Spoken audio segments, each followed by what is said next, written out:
Эверест чокусунда миңдей альпинист бороондо калды. Кыргызстан Ооганстанга 160 тонна гуманитардык жардам жеткирди. 8 айда 10 миңден ашуун кыргызстандык Өзбекстанда дарыланган. Күн мурун Ош шаарынын күнү белгиленип, ага карата президент Садыр Жапаровдун катышуусунда Борбордук аянтта Кыргыз Республикасынын мамлекеттик туусу көтөрүлдү. Бул тууралуу муниципалитеттен билдиришти. Эскерте кетсек, мэр Жеңишбек Токторбаевдин демилгеси менен шаар күнүнө карата 45 метрлик желек сап салынып, анын ордуна 95 метрлик жаңы желек сап орнотулду. Иш чарада президент Садыр Жапаров Ош шаарынын тургундарын шаар күнү менен куттуктады. Ошондой эле Борбордук аянтта Ош шаарынын жана Ош облусунун күч түзүмдөрүнүн парады өттү. Теманы улай эле президент Садыр Жапаров Ош областына болгон жумуш сапарынын алкагында Ош шаарындагы Булак спорттук ден соолукту чыңдоочу комплексинин ачылыш аземине катышты. Мамлекет башчысы меймандар менен кыска саламдашуудан кийин символикалык түрдө комплекстин боосун ачты. Андан соң президентке спортчулар үчүн түзүлгөн шарттар, анын ичинде спортчулардын көрсөткүчтүү сүзүүсү, олимпиадалык үлгүдөгү бассейн, заманбап фитнес зона, ошондой эле эс алуу жана калыбына келүү үчүн кошумча зоналар көрсөтүлдү. Комплекс мамлекеттик жеке өнөктөштүктүн негизинде түзүлгөн. 2024-жылдын июль айында башталган курулуш иштери бүгүнкү күндө толугу менен аяктаган. Долбоордун жалпы наркы 202 миллион сомду түздү. Калыс Ордо жаңы конушунда 110 балага ылайыкталган бала бакчанын курулушуна капсула салынды. Бул тууралуу Эмгек министрлигинен билдиришти. Калыс Ордо социалдык шаарчасы аз камсыз болгон көп балалуу жана жесир аялдар жашаган үй бүлөлөр үчүн курулган. Учурда бул жерде 30 үй бүлө жашап, алар үчүн ыңгайлуу жашоо, балдарды тарбиялоо жана билим алуу шарттары түзүлүүдө. Капсула түптө аземи жаңы конуштун инфраструктурасынын өнүгүүсүндөгү жаңы этаптын башталышын тастыктады. Мектептин курулушу аяктагандан кийин заманбап бала бакчанын курулушу башталды. Иш чарага келген министр Канат Сагынбеков өз сөзүндө 2025-жылдын сентябрь айында Жогорку Кеңеш тарабынан 3 окууда мамлекеттик жүлүк пулдар жөнүндө мыйзамга өзгөртүүлөрдү киргизүү тууралуу мыйзам долбоору кабыл алынганын билдирди. Документ президенттин бийиктоолу шарттарда жана алыскы, барууга кыйын зоналарда туруктуу жашаган көп балалуу энелерге бир жолку бала берекет төлөмүн берүү жөнүндө жарлыгын ишке ашыруу максатында иштелип чыккан. Мамлекеттик саясаттын аймактык деңгээлде донорлор менен ишке ашырылышы бизди кубандырбай койбойт, деди министр.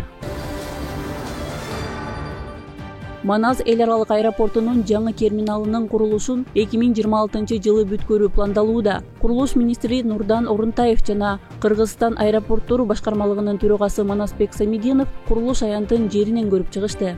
Алар долбоордун негизинде этаптарын, курулуштун темпин, сапатын жана мөөнөтүн камсыз кылуу боюнча чараларды талкуулашты. Планга ылайык заманбап терминалдын курулушу 2026-жылдын жай айларында аяктайт. Манас аэропорту ишке киргенден кийин жүргүнчүлөрдү тейлөөнүн эл аралык стандарттарына жооп берген ыңгайлуу жана функционалдык болот, деп белгилейт акционердик коомдун басма сөз кызматы. Эскерте кетсек, курулуш жана оңдоп түзөө иштерине байланыштуу аэропорттун имаратына жүргүнчүлөр үчүн гана кирүү убактылуу чектелген. Башкы кире бериштин алдында учуп кетүү жана учуп келүү маалымат такталары орнотулган.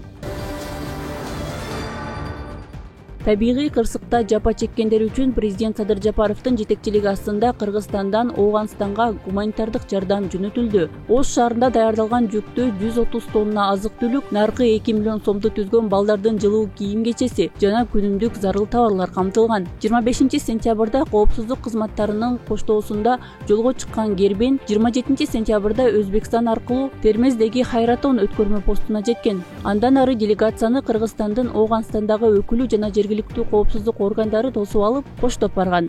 Жардам Ооганстандын Кунар провинциясындагы Нургал районунда 31 августта болгон жер титирөөдө жабыркаган калк үчүн чогултулганы белгиленди.